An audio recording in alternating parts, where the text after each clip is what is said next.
Connection, I think the word used by EACC Deputy CEO was appearing before Parliament's Finance Committee. EACC telling MPs that besieged Auditor General Edward Ouko flouted procurement rules when awarding the controversial tender to Westcon Africa. This money left the account of the Auditor General. It hit Aussie. And from Aussie, it is moving into staff of the office of the Auditor General. In other words, and the evidence we have, this money was stolen.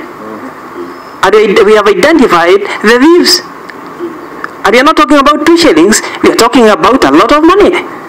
We are specifically interested in identifying failures, participations, omissions, or involvement or decisions of the Auditor General Edward Ouko, not the office. Mubea says the local purchase order was issued in August 2013, 2 months before the contract was signed in October. And on October 18th, just 2 days before the tender agreement was inked, Ouko allegedly signed a payment voucher after a junior officer refused to do so. The LPO before agreement, was this procedural?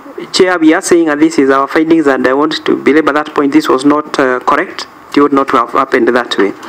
General signed a payment voucher which the other officers, the junior officers, had refused to sign. Mubea laying bare before the committee what he termed as a classic example of money laundering.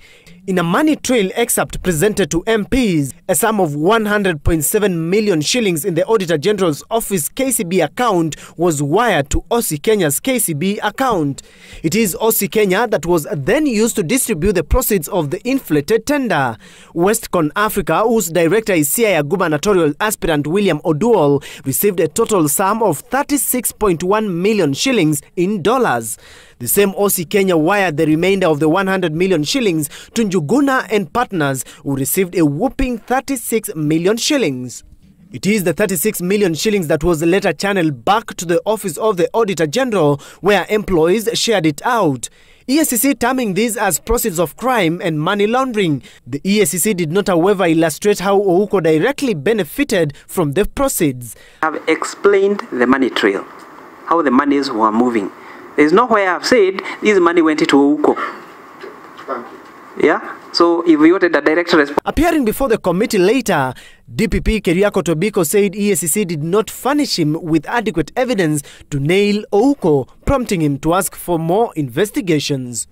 1. The charge of abuse of office recommended by EACC against Edward Ouko is not supported by the evidence in the file. I find myself as a CEO in a position to be able to approve and sign payment vouchers for a payment where there is no contract. The National Assembly's Finance Committee now has very little time remaining to receive submissions on the removal of Auditor General Edward Ouko, and the probe team chaired by Aina Moi, Member of Parliament Benjamin Langat, is keen on tabling the report once members of Parliament resume from recess next week. Stephen Letoo, Citizen TV, Parliament Buildings.